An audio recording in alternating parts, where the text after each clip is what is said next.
welcome to La Artisteada, the space for global culture shapers.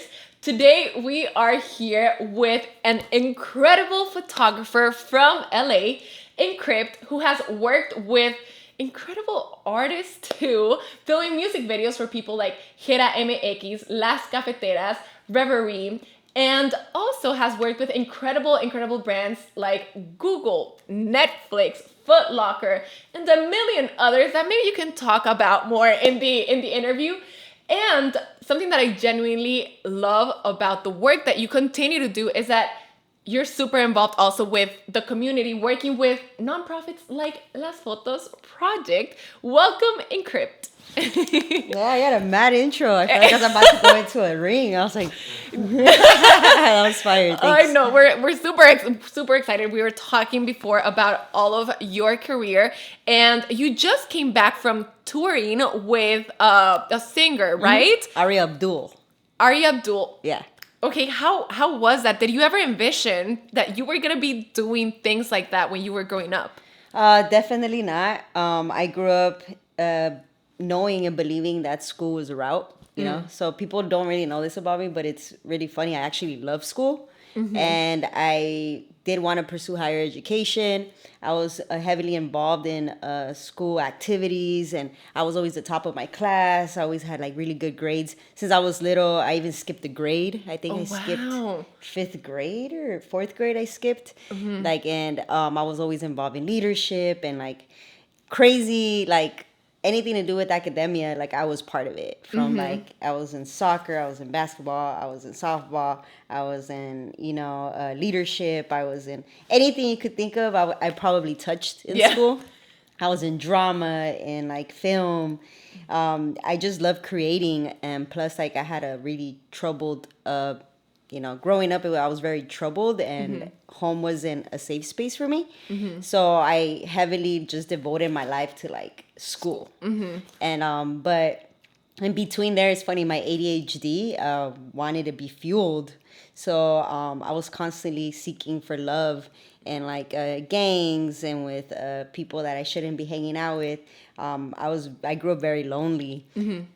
So it was funny, I juggled the gang life. So I started like game banging or crew banging really young, graffiti, selling drugs, but yet I was still like making it on school time. Yeah. And still getting shit done at school and still wanting to be someone big. Like, I felt like a lot of my teachers always would say like, you have such a bright future. I felt like I heard it so much, and my mom would always say like, eres una chingona, tú sabes, le sabes a todo, sabes pintar, sabes hablar con la gente, estás bien en la escuela. She would always say like, you're very gifted, like something big is gonna happen with you. And my teachers were the same fucking way. Like they got a kick out of seeing me live two lives. I was like this. Were they aware that all of this was happening? Yeah. Okay. I actually, oh man, this is gonna get deep, but I was like very heavily involved in gangs and drugs that my teachers knew when I overdosed. I overdosed when I was like 14, 15, I overdosed. Wow. Everyone in school knew. I was troubled really young. Since like elementary school, I can think of being in therapy. I want to like bring it a crazy. little bit. It's a lot. That's why I'm like, when people ask me about like how I grew up, I'm like, fuck, I can never just say like, oh, I was this goody two shoes without admitting that I was really fucked up. Yeah. As well. You know, it's so interesting because like I feel relatively similar. I did not have that hardcore life, but in terms of growing up, like you want to perform and you want to like outperform actually, like from what you're saying. But I would like to talk a little bit about earlier before all of that started happening. You grew up, you're here from LA, right? Yeah, completely. Born and raised, Nella, Northeast LA. Yeah, and I read in my research, you grew up with a single mother, right? Yes. And then your sister. How was that dynamic at home? Like, and I asked this because I feel growing up, my mom was a fashion designer, right? So I saw her be creative in some senses, and with my sister and I would play and be like, oh, like, let's do like these little dances. So I would like to know all about that, like in terms of like your family home, to see how that informed also all of the things that you are doing right now. Well, it's kind of a little morbid, but a little dark as well. I grew up my mom had a lot of bad experiences with men. So I grew up with a house full of violence. I was a victim of domestic violence really young, since I can remember. My mom pretty much escaped my dad. It always reminded me of that movie Enough. When it came out, it was such a thing for my mom because she like finally resonated with somebody. But basically, my mom ran from my dad's abuse very young, and I went through a lot of trauma trying to relieve that. From very young, I was already in court systems. I was already like with therapists, psychologists, having to talk about the things I experienced with my dad. Very young. So our dynamic at home was very like strict, but yeah, it was more on the don't be around men by yourself, and like don't trust men. And not even that, just don't trust people in general because people are really shitty. So growing up, it was very conflicting because my mom's more shy. She's a little bit more reserved. My sister is like a type of person who doesn't like anybody. Like you have to her, the way she perceives life is you start at 0 and you have to work your way up to 100%. Oh, wow. of liking you. Is she younger or older? She's 3 years older than I am. Okay. And then I grew up the opposite. I was so friendly. I was so open. I was so talkative. Even though I experienced a lot of trauma growing up, a lot of abuse, I felt like I was the type of person who would give people the benefit of the doubt, always looked at the bright side of people. So I was the opposite. I was like, everyone starts at 100% with me. Like, it's up to you to fuck up. Yeah. Until I don't respect you anymore. So I live my life very different from my mom and my sister. And there was always a contradicting thing for me, like, is this the right way? Am I too open to people? Am I doing this to myself where I get hurt more because I'm so like, inclined to having community and having people love you. And I feel like that kind of lured me into, gang life because of that. I felt like the loyalty I didn't see at home, I found with them. Not only the loyalty, but the love, the respect. And this was people that you connected with through school? I grew up around gang life without even trying. My mom would take care of my neighbors' kids who actually ended up being crazy murderers and like things like that. So it was kind of just my environment. And I seen the unity there, and I seen how broken everyone was. But when we came together, it was beautiful. Like nobody went hungry. Like we made sure we got a burrito and we split that shit in 4. Yeah. And everyone ate that day, no matter where they end up at nighttime. It was a very communal where I was like, I want to be a part of this, that it's so loyal that I will never be scared of anybody. Yeah. Like, these fools have my back, no matter what, you know? And so I wanted to translate that in my life, that I knew it was going to be very different from how I seen it at home.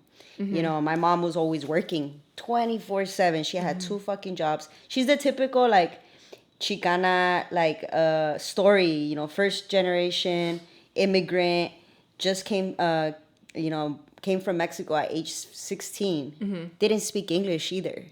And my mom would just hustle all day, 2 jobs. So it was just me and my sister at home. So we raised ourselves, and my sister was very different from me. Like I said, she was very closed off. She was a little evil, a little dark, and I was always like, the one smiling and cracking jokes. Yeah. And even till now, I don't talk to my sister anymore. Oh, wow. That's how different we were. Yeah. So I always try to look for people that were kind of like me. And so I was alone a lot growing up.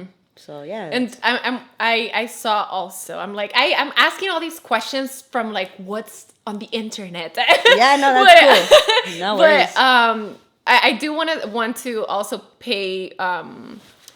mention that I've never talked with someone like so openly about someone who was part of a gang. So if I say something that's like, maybe not, don't say it that way, or please correct me, because I think that's something that I want to be open, because it's a new thing for me too. No, you're good. You're good. And it's always a thin line, so I get it. Don't worry. Yeah.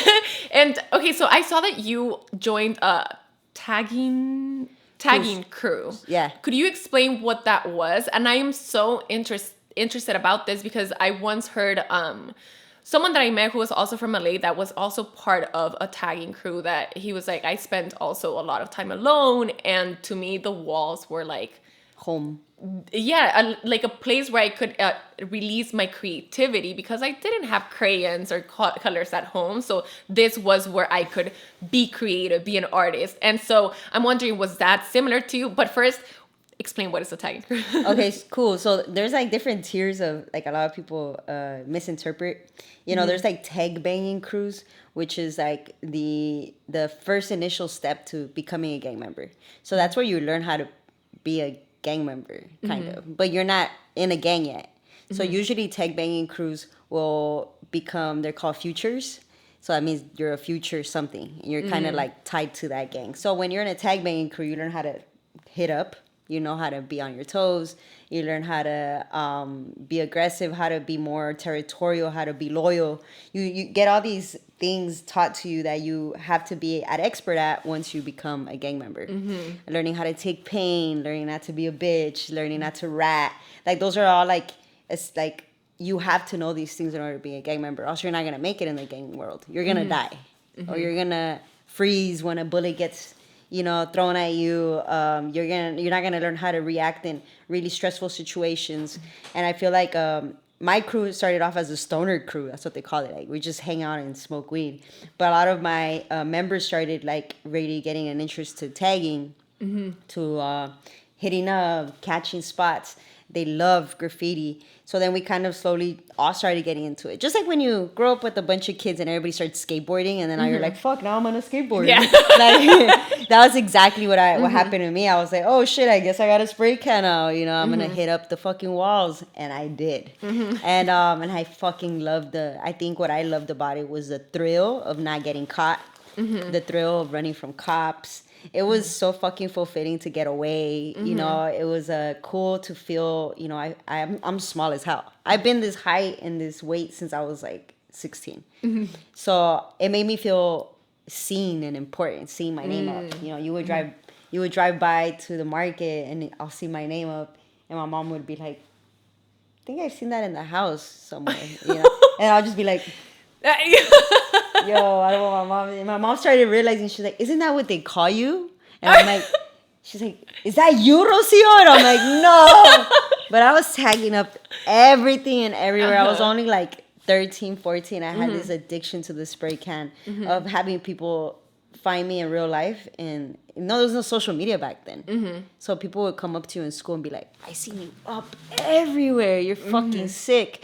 You felt like somebody. Yeah. So that's where graffiti kind of came into play, and then little by little, a lot of the members of my crew started gang banging. So then people started targeting us as tag banging crews. Excuse the ignorance. What does that mean? Tag banging. So you're a tagger, but you're also like preparing yourself to be a gang member or gang banger. Okay. So they call it tag banging crews. Oh, like interesting. that you guys do graffiti and your future whatever gang. So that's how that is. And how did you manage? Like, I wonder, in your brain at that age, like, how was having these, it was a dichotomy, like, two kind of like opposing identities of being this person that was being recognized for graffiti and tagging, but also performing really well in school. Yeah. Like, was that not contradictory? I would get made fun of a lot.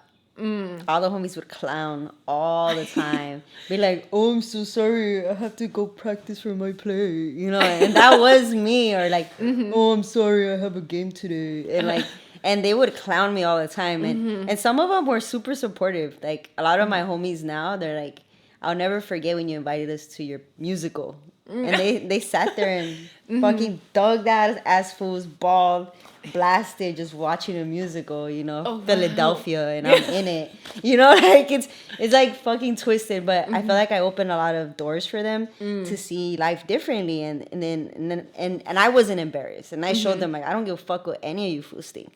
Like, I love this shit. And they admired that confidence that I had, where I didn't hide it from them. Yeah. I would always say like, yo, just go to school, dude. Like, we don't have to ditch again today. And the fact is that I would ditch twice a week. Once or twice a week I would ditch. Wow. But they would ditch like 3 times a week and only show up to school twice. And I learned the balance, I love challenges. I love being under pressure. I love running for something because I feel like I perform so much better. It's very toxic, guys. Don't fucking do it. I try not to live my life like that anymore, but I used to love the pressure of everything, of like, I need to get all this schoolwork done and have enough time to go kick it with the homies and post up and sell some drugs to get me by the next week. And like, you know, it was a constant balance. I'm telling you, I felt like I was living a double life. But yet in school, I was very unapologetic. Like, I was always in like AP, you know, and I was in AP classes, and all my classes like Asian and white, and I was the only brown girl there. It was like only 3 or 4 brown people there, and I looked super different. Yeah. I dressed super different. I talked super different. Like, so everybody always liked that, or they were intrigued by that. My teachers were like, "You're so fucking different," but I like that you're not ashamed of this other side of you that is academic, that is very self-aware, emotionally intelligent. And very young, I always got told like, "Oh, you're such an old soul. Like, I can't believe you're this young," you know. And But you know, I think this explains so much, and we'll get to this part of the questions, but I feel like this explains so much, taking the risk out of the corporate world where you had a stable job to pursue creativity. You know, like these challenges, seeking more, and I think about this a lot because of my own day job, that I was not in a school for more than 2 years ever. And I'm like, I was literally just thinking about this yesterday. Like, I feel like this job is making me be like, okay, what's next? Because I've been here 2 years, and I'm like, I moved houses a million times too. And so it's like, I need that change. But what you're talking about is you were like really pushing those limits around literally everywhere where you were at, which is very interesting because of, oh my gosh, how could you be doing this after school, but then outperforming in school, which is pretty fascinating. Thank you. And also, you did an internship at a production company, right? Was this when you were in high school? Yeah, actually, I interned at 2 places. I interned at Art Center College in Pasadena, and I also interned at Sony Pictures before I even left high school. It was during like, it's called the Red Carpet Internship Program that I actually got for a high GPA while I was in my senior year. And I graduated, actually, like, I finished all my classes early, so that's why they gave me this opportunity during the summer to come and work at Sony Pictures as I was in the IT department doing requisitions, and I was like, this is fucking cool. What's requisitions? So pretty much making sure everything rotates properly in the studio, from new hires to exits. So as soon as you walk into Sony, you're like, hey, I work here. We set you up with your computer, your phone, your username, password, and then when you leave, we get that and we wipe it, backup, do forensic backup, make sure that everything's clean. And so I was part of that process, and making sure that everything was functioning properly when someone gets hired. So that's what I did during the summer, and getting to know a lot of equipment and what the corporate industry was like. And I was super grateful because they would make fun of me even there. You know, they would call me, "Oh, what's up, little cholita?" And I talk different, and I know I have a crazy accent. So I was around a bunch of like nerdy white men, and you know, and men of color too, but that had never seen Chicanas or known a lot about the culture.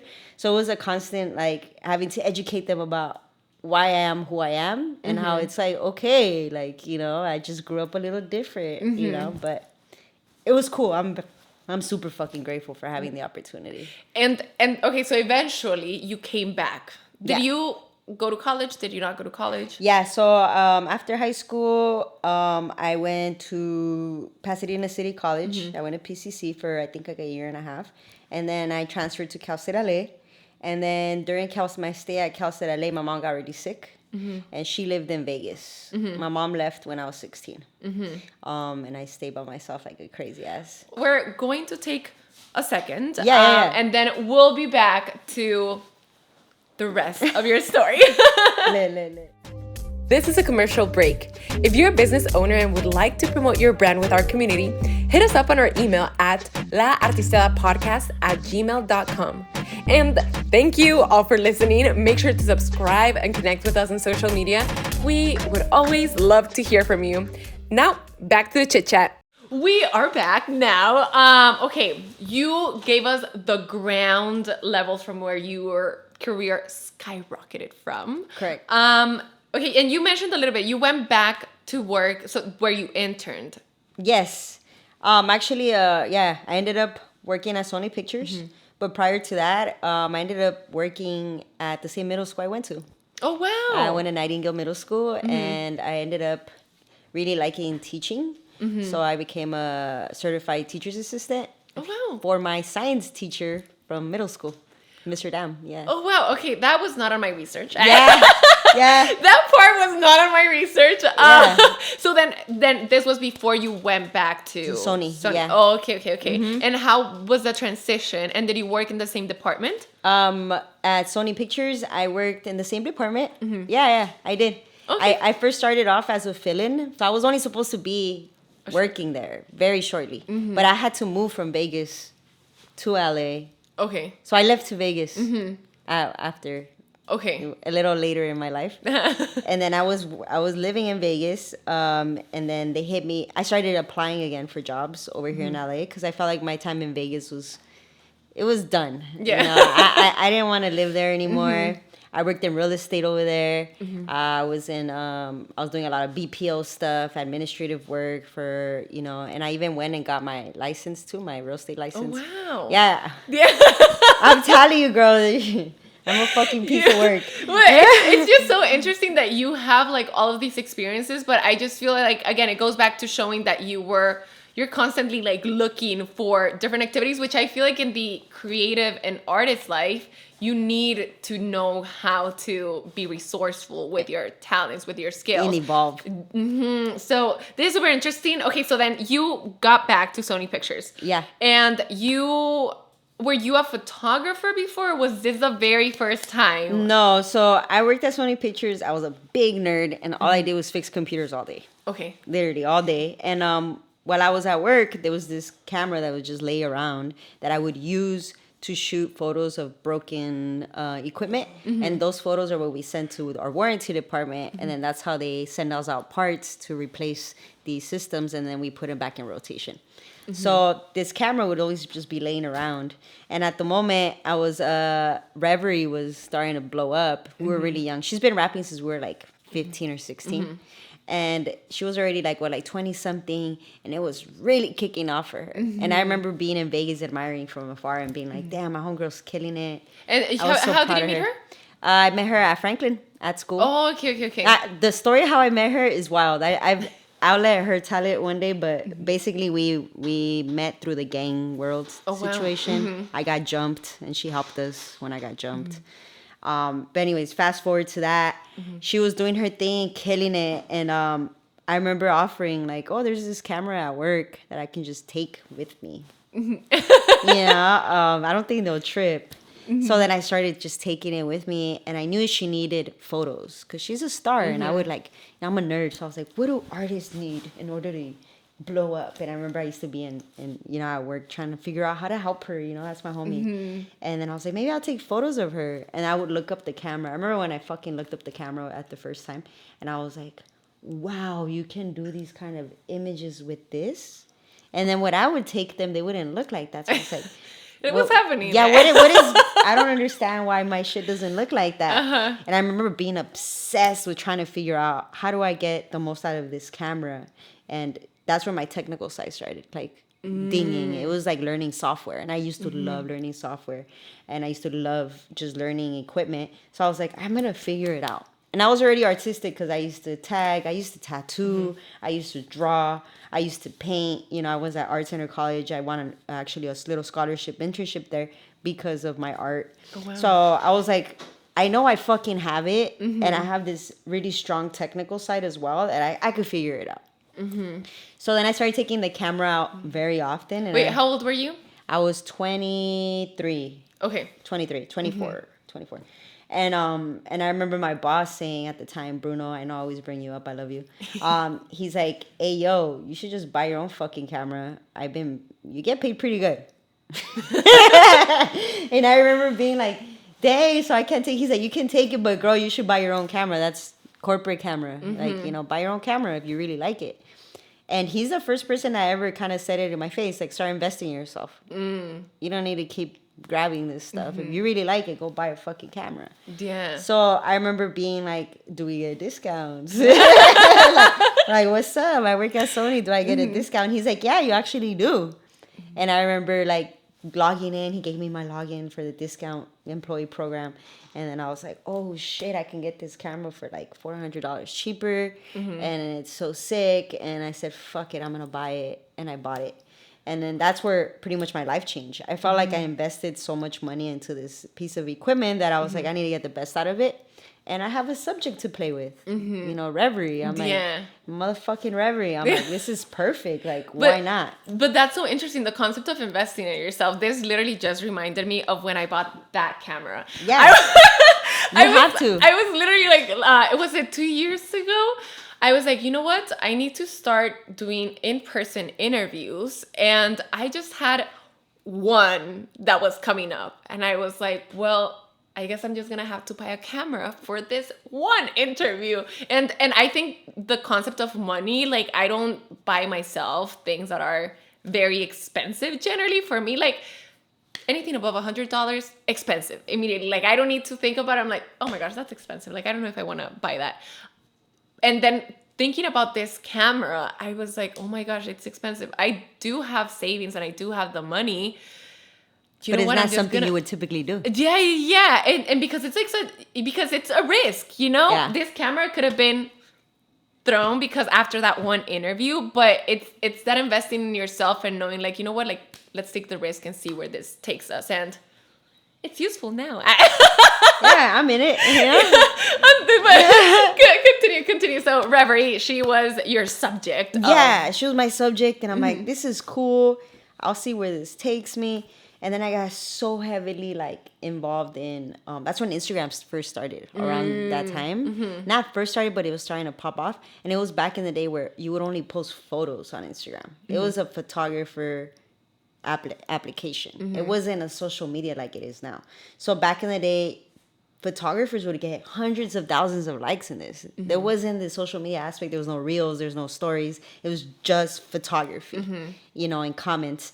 And I remember being super in love with it. And I got it. And I got really intrigued by it and started meeting people on social media and going to, they're called street meets. You know, one of my homies actually started a big street meet called TFTI, which is thanks for the invite.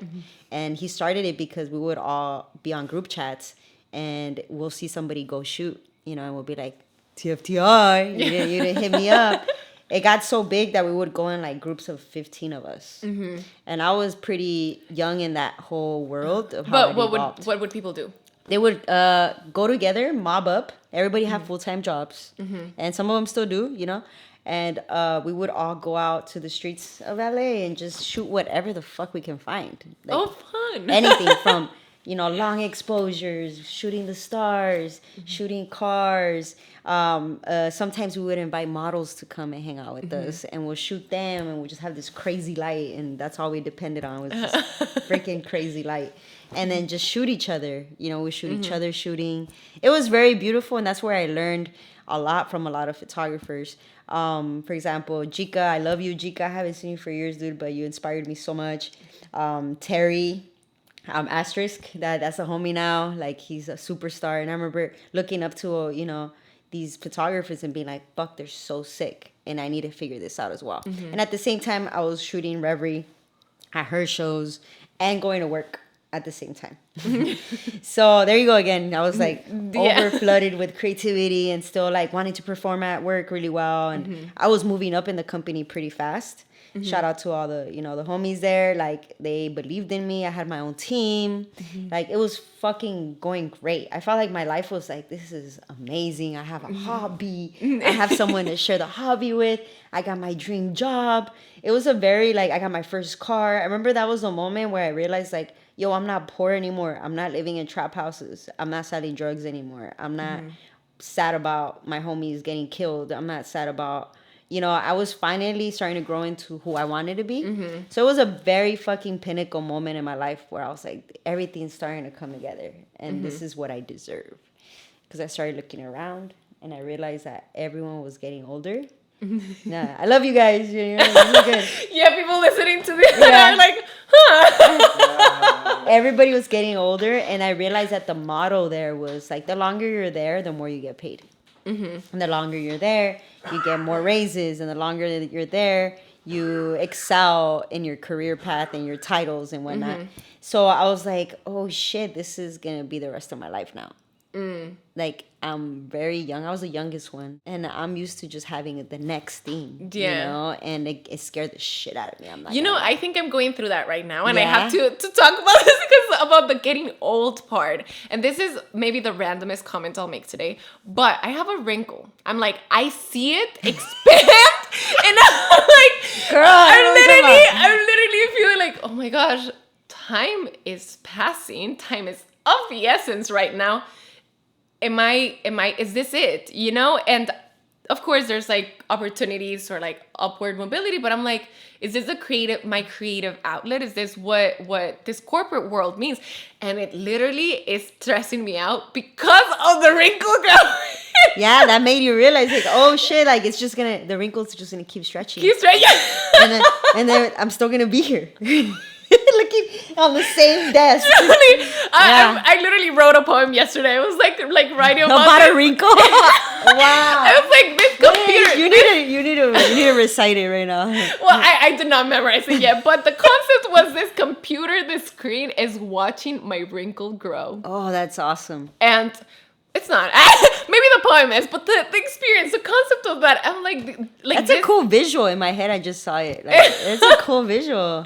Well, yeah, this is literally what I was writing about yesterday. But because I feel like I'm going through that, and I would love for you to talk about Reverie was a huge part of your transition out of that. Yeah. So what were those conversations? The conversations were that my whole week was swamped.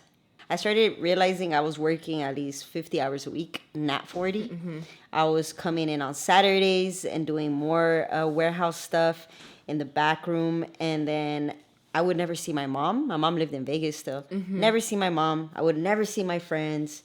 And every little time that I did have to myself, I was shooting, you know, pursuing this dream I had in this passion. And then I started getting really sad and overworked, and I remember getting really sick. And I lived with Reverie around this time. And when we were living together, she pulled me aside one day and told me, you look miserable. You look fucking tired all the time. And I never really see you. You just come home and, you know, it was a routine. And I started realizing I was starting to die inside. Like, mi corazón se estaba marchiteando, you know, like the love that I had for what I did was starting to go away. So I remember being guilt tripped to myself and being like, I'm ungrateful as fuck. Like, I said that because she told me. You're telling the story of my life right now. She told me that I had that guilt of being too successful. I had the guilt of complaining. I felt like I would complain to my bro homies about how hard my job was, and they'd be like, you should be fucking grateful. Like, none of us have that opportunity or that drive you have. If I even had a cent of your drive, I would be rich right now. Or they would say shit to me that would make me second think I shouldn't leave this job. I'm ridiculous. Like, I went to school for this. I'm a computer science major. When I moved to Vegas, I went to College of Southern Nevada, and I did office management. So I knew that I worked my ass off to be there, and I deserved it, but I didn't fucking want it anymore. And then just seeing everybody getting older and older, and knowing that the only way I'm going to keep going is if I stay longer. And it started scaring me, and I wanted more for my life, you know? And my friends doing this intervention, telling me you look sad all the time, or you look tired, and you're, you know, like, I don't see you anymore. My mom would be like, ya ni te veo, you know? ¿Cuándo fue la última vez que te vi? I would only see her during holidays. And then I realized, like, something needs to happen. And I remember at that moment, Reverie was blowing the fuck up, and she was touring all over Europe. And and I remember I would comment on her posts like TFTI, or I'll be like, one day, you know. And me and her would joke around when she told me one day, like, one day I'm gonna make so much money that I'll be able to hire you as my manager. Mind you, she didn't say photographer. She didn't say videographer. She's gonna be my manager, and we're gonna fucking tour the world. And I used to just clown and be like, yeah, sure, ha ha ha. Pay me what Sony's paying me, and I'm down, you know. And I used to just fuck around, you know. But there was this moment in my career where I was just so fucking unhappy and felt guilty telling anybody that I was so unhappy, because to everybody I made it. Yeah, I was the inspiration to all the homies that were in jail. I was the inspiration to the kids that I mentored at Nightingale Middle School when I was a TA there.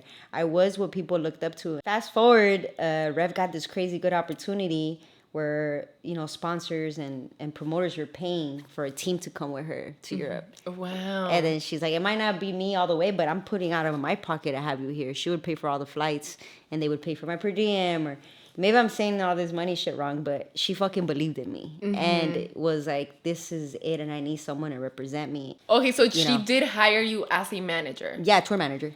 Oh, yeah. okay. So not as a photographer. No. Okay. I took my camera on tour. Okay. You know, and I fucking left my job. Okay.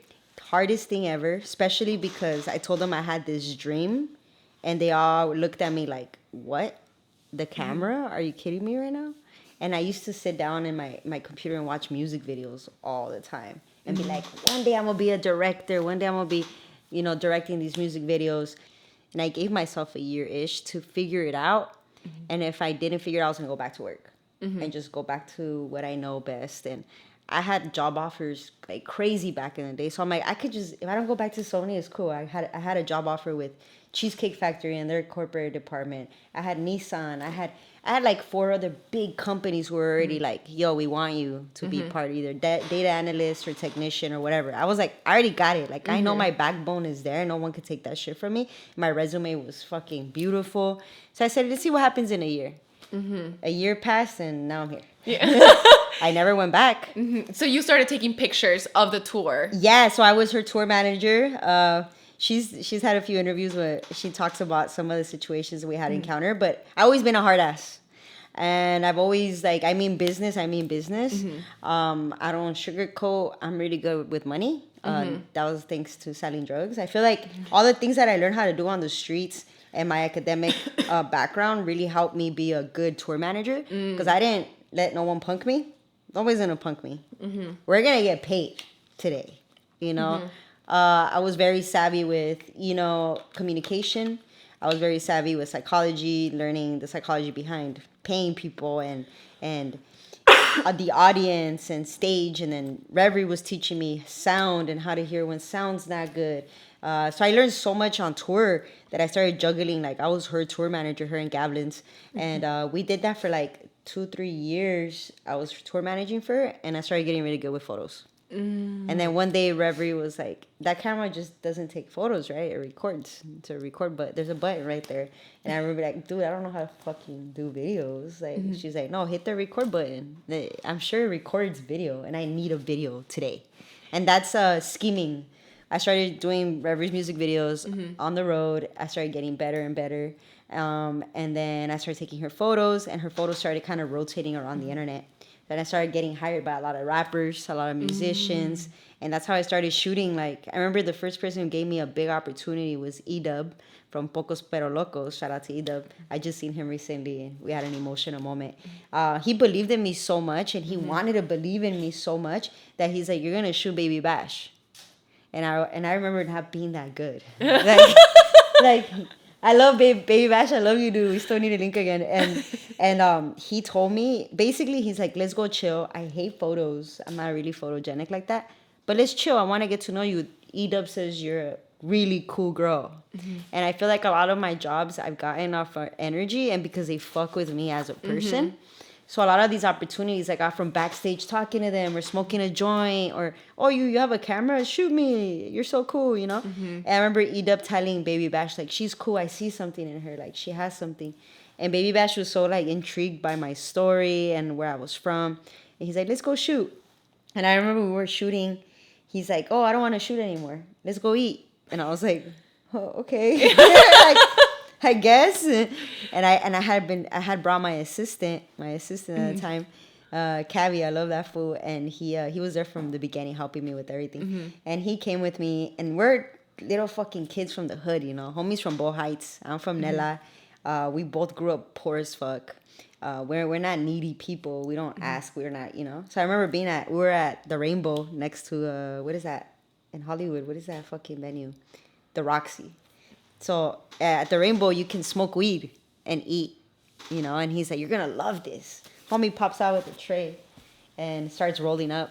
And I'm like, "Oh my God, you can smoke weed here?" And he's like, "Yeah, we're gonna smoke. You can get whatever you want to eat."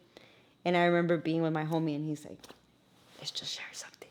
Like, we don't want to like seem too, you know." And I remember being like, "Oh, we'll split a steak. It's cool." And he's like, I remember his face. I'll never forget. He's like, "What? You're gonna order your own food, and you're gonna order your own food. What? You're gonna share? Like, no. You deserve it, and you deserve to be here, and you deserve to order your own food." And I remember being like, "Oh, shit. Bring me too." Yeah. I remember being like, "Oh snap! I guess you order your own shit. I order my own shit." And I remember him being so shy. My homie was so shy. He was like, "Oh shit, I guess." And I was like, "Just order whatever." I didn't want to take advantage, or I didn't want him to think that we're bougie. And I remember him like sitting me down and being like, "You're so humble, but you don't realize you're so great, and you need to own it. You're great. You're good." And I told him, I don't think I'm that good at photos. He's like, "You're good. You gotta remember that." And then he told me this whole story of how he made Sugar. And I remember being like so shocked, and how he inspired me. He's like, "I didn't think anything of that song. Like, I didn't think it was gonna blow up like it did." Wow. And I did it because I genuinely love music, and I genuinely wanted to make something beautiful, and I just didn't think it was gonna grow into this and where I'm at now. We shot very little, but it was mostly him talking and just like really schooling me on some life shit that I'll never forget. Like, I left that photo shoot inspired as hell.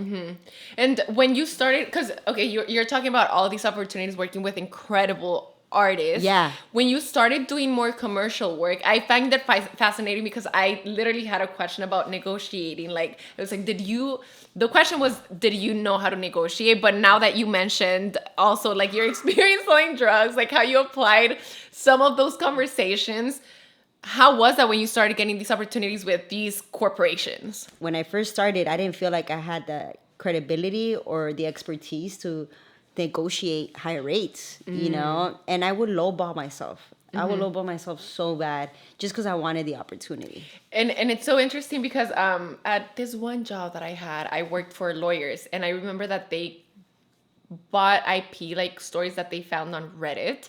And I remember one of the lawyers telling me, "Kiara, this is why you should always get a lawyer, because we offered them like $2,000. That may sound like a lot of money, but we potentially could make a show out of this." One of them got a lawyer, because it was like four different people. One of them got a lawyer, and he was able to get like more than like 10K off of this story. But my boss was like, "You should always get a lawyer." And you don't know, you're entering in a space where you don't know. You mentioned your value. You don't know that you can do that. You may think that the opportunity is lost when they're coming to you. But continue. That part.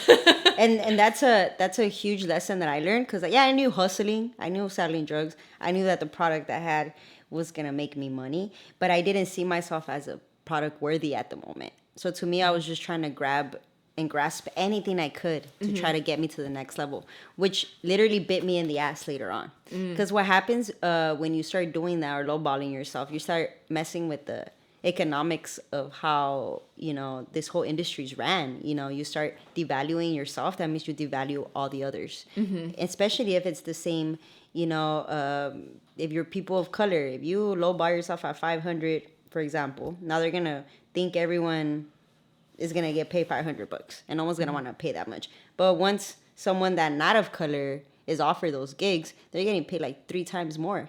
And I think that's when I realized it, when I started becoming friends and being on sets a lot. So I started kind of really maturing my skill and my skill and knowledge in the industry and how it works when I started getting thrown into commercials. So that's how I got into the commercial world. Shout out to Cortez Brothers. They're a production company out of Marina del Rey who brought me in and told me that you have something special, but you need to learn how to work a set. You need to learn what people get paid on set. You need to learn what each individual position entails.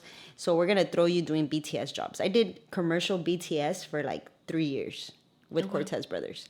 I've done so much BTS for commercials that by the time I was they said you graduated. Like, I knew what the fuck I was doing on set. I knew how much everyone was getting paid. I knew what union paid.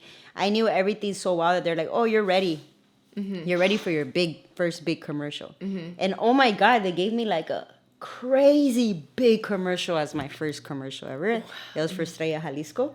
And I remember being able to know exactly what the fuck I'm doing and not being scared and knowing how much money I have and what I can do with it. And that's what happens right now in this industry is that either a lot of creatives get a lot of money and they don't know what to do with it, or there's creatives like myself and others that I've met who literally have limited budget but create fucking amazing stuff with literally no money.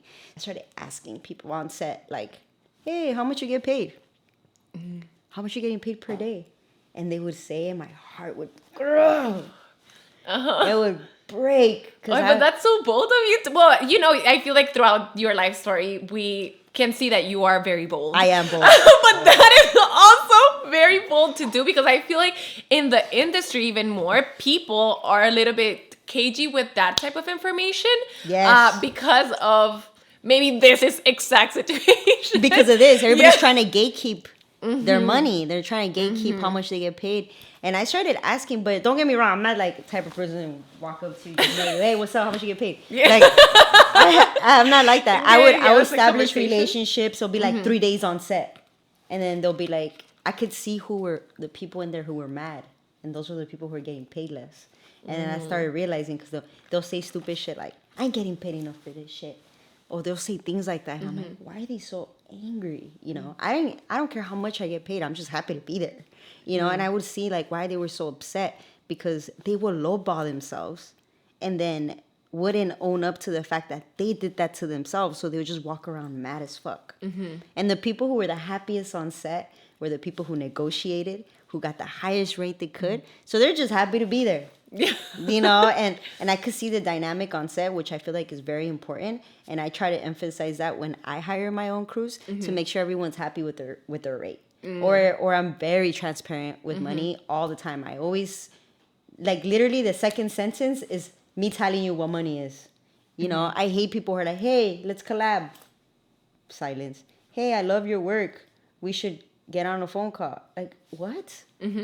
Where is even money? And people try to tie you into these phone calls and like pressure you and on the phone get you to say yes to shit and then not even talk about money. You know, and then later you feel so grateful for the opportunity because these producers will sugar you up. They're like, oh, you're going to be working with so-and-so. You're going to be doing this. It's going to be amazing. But we're still looking for candidates. But if you're willing, can you please tell us your rate right now? You know, like things like that, where I would get sucked into these really low-balled fucking situations that I did that to myself. I think it's so interesting, like even this conversation, right? I feel like it's not something that is just natural for people to know that you have to ask for these things. So the fact that you're being so transparent right now, I think it's just so important, you know, and that you also mentioned that in your conversations with people, it's one of the first things that you mentioned because it's just such an important thing that people may just not know. And I'm very honest, always blunt. If I don't have a budget, that's the next thing I'm telling you. Hey, yo, I don't have a budget, but I'll pay for your gas. I'll pay for your meals. I'll pay for, you know, your clothing. You'll get free shit today. And I could shoot you some photos for you to take for your portfolio. Like, I'll literally make sure that they know it's worth it and I'm going to take care of them and everyone's going to eat in my sets. No one's going to be starving. Everyone's going to have water. Like, those are all things that I went through being, you know, a PA or doing BTS for so long that I saw didn't work in those environments. Like, why is this fool pissed off? Maybe if he would have ate earlier, he would have not been, he would have been grumpy all day. Damn. Yeah, that happens. Girl, I've seen it, and I tell everyone that works for me or who have worked for me, and they all know it. Like, I am always adamant about: did you drink water? Did you eat? I need to make sure everyone's happy on set in order for this shit to work. Yeah, it's so important. And we're kind of running out of time, but I would love for you to talk about your, maybe if you have one top favorite project. If you could choose, or if not, maybe if you're between two, can you talk about those two and why they were your favorite ones? Okay, a quick one. Alanis Morissette, with Netflix and Bridgerton. I directed Orchestra of You Oughta Know, a version of her song. And I felt like that was the most iconic shit ever, especially being a kid from the hood and brown. I got the opportunity to bring in, I think it was a total of like 12 to 14 black and brown women to be part of the orchestra. And we got to set decorate everything. Shout out to Melby, who's my co-director, who believed in me. He's like, we need a woman to direct this. And it was the most beautiful feeling ever, seeing it from papers, from scratch, from mood boards, to actually seeing Alanis in front of me, wearing the shit that I chose. Like, you know, everything was curated just for her, you know, and for to represent, you know, black and brown women. And when she walked into the sets, when I realized, like, I succeeded.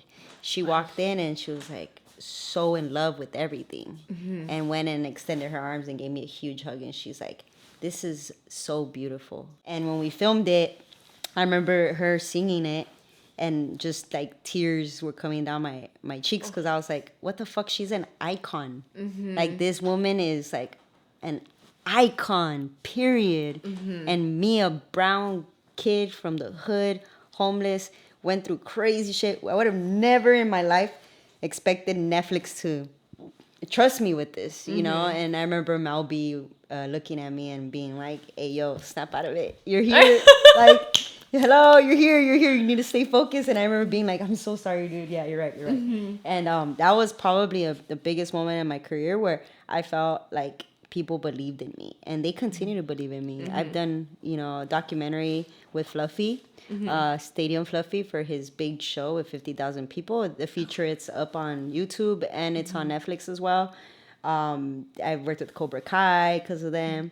They've given me amazing opportunities to like really showcase what I can do, and they continue to believe in me. And that's when I realized, like, I fucking made it. Yeah. You know, and it's so cool. It's so beautiful, yeah. And I do want to ask, I know that most of your work is you center Black, brown, and LGBTQ communities. Yes. And I want to ask you this question because I think that within the industry, it's like, oh, you know, like, things need to be more diverse. And so you need to be intentional about working with communities when you're like in corporations, right? But in your work, is it more because these are the people that you know that you are working with? Or does it require, now that you are getting like more paid opportunities, to continue to be intentional to make sure that you continue to center these stories? I'm an advocate. So any job I ever get picked up on, I always make sure to emphasize that that's who I am, and that we need to have Black and brown representation in the artwork I make. And this is constantly a subject and a big conversations that I have when clients hit me up, and they know that. And I'm heavily influenced by Black culture. I'm also Chicana. And I grew up with a lot of people not seeing us as real creatives and stealing from our art and stealing from our swag. And I feel like before BLM, a lot of companies were very blatantly like aggressive with not giving up about what we wanted, and would hire a lot of white folks to tell our stories, which I feel like is inappropriate. Like, nobody could ever tell stories about our lives like us. So I wanted to make sure that I emphasize that with everything I make. And to this day, I do it. You know, sometimes it doesn't go my way, and I sometimes have to step away, you know, or I won't post it because I feel like it doesn't represent me, or it doesn't represent what I advocate for. But I try my best always, and I center that. Yeah, and honestly, the person who wrote that profile article about you, I'm like, shout out to, I can't remember the name, but shout out to that person, because they wrote something that was so beautiful about how you have this one like perspective that's just so unique of making all of these moments that may not be perceived historically, that can be like considered ugly in such a beautiful way. And as a follower of your work for like the past couple of years, I agree. Thanks. It's just so unique and so particular. And then I'm like, there were so many more questions, but time's right now. But what is kind of like some advice? Because I know that you continue to do work also with community organizations like Las Fotos Project. One, can you talk about Las Fotos Project? And also, what is some advice that you give to these young women, and oh my gosh, this is a very long question, but to these young women and to people who are also discovering passions in their 20s, which is what you did, and look where you are now, you know? Yeah. Well, I love working with nonprofit organizations because I feel like that if they didn't exist, a lot of these people wouldn't get opportunities that we have. You know, I came from a lot of internship programs and teachers who believed in me, who were making sure we were represented. And I feel like if those programs don't exist, we don't exist. So I constantly try to advocate for that. And that's what those project does that so beautifully, because not only do they advocate and educate young women of color, they also give them resources, give them opportunities, give them brand opportunities. They work with like Converse. They work with like a lot of big brands that believe in their whole motto. So I feel like the more we're involved and they see people who look like them, the more inspired they are. So I constantly go back and, you know, I've talked at juvenile halls. You know, I've done a lot of talks in, you know, with low-income schools. I do my little, you know, wrap around at South Central. I also have done a lot of talks to women who are at risk, because I feel like there wasn't enough people telling me I can do it, except my white teachers, you know, and who I believed in them, but I didn't see anyone ever who looked like me, you know, inspire me or say, yo, I look up to that person. So I feel like it's really important to keep showing up for those communities who feel unseen. So I love what they're doing, and I'm a constant supporter and a fan of them, and whatever I can do, they know already, like I got their back forever. But yeah, that's how I feel, and I feel like it's so important for us to continue carrying this over. So I feel like I'm a big believer of education and transparency and not gatekeeping. So if you know anybody, if you met anybody, I'm always constantly like giving people tips on, you know, teaching them about Bitcoin, teaching them about, you know, Roth IRAs, teaching them about, you know, investing and investing in themselves and creating an environment where you're happy. Not, you know, I'm against hustle culture, because hustle culture almost put me in the hospital. Where like I felt like working till you drop was the way you're gonna succeed, and I've learned that working till you drop, you're gonna drop. No one's gonna pick you up. You're gonna be alone as hell, you know. So I'm a big advocate on creating community. I'm constantly like bringing my friends together, bringing creatives together, educating them about negotiation, how much money you should be getting paid, what the standard looks like, so people don't get gypped. I'm here for the community. I'm constantly just making sure that everyone feels seen, and they've helped me when I needed it. So I'm just here to fucking help and share the knowledge and your advice. Just maybe some advice that you constantly give to young women or people who are starting their creative careers. Your adversity isn't your struggle. Your adversity doesn't create you. And stop looking so further out. Look around you. I feel like a lot of people start shooting stuff that isn't them without, you know, neglecting what's around them. And I feel like that's where my heart is in the real, you know, and that's what's going to make your art so much unique to everybody else's, because your experience is different. And if you start mimicking things that you like, that's ultimately not going to make you happy or going to make you any more successful, because it's not your art, you know. Nobody wants to hire a copycat. You know, like we already have a Kendrick. Why am I going to hire another Kendrick? You know what I mean? Like, so that's my thing. Just see your reality as if it's your art, and stop trying to, you know, find the perfect, you know, formula, because there's none. Thank you. I think honestly this whole conversation was super enlightening. I was very excited for our audience to hear about your story, because your work is amazing and your work is in many different places, but who is behind this work is so important. And I'm just very grateful that you're here, that you shared about your life. And well, everybody, thank you for listening to yet another impactful story. See you on the next one. See ya. Thank you. I thank you. Thank you for listening to another episode of La Artisteada. Make sure to subscribe and connect with us on Instagram and TikTok. It is very important for us to create spaces where people feel inspired through art, and this would not be possible without our incredible team, Aaron Jimenez, Estilo Life, and yours truly, Gera.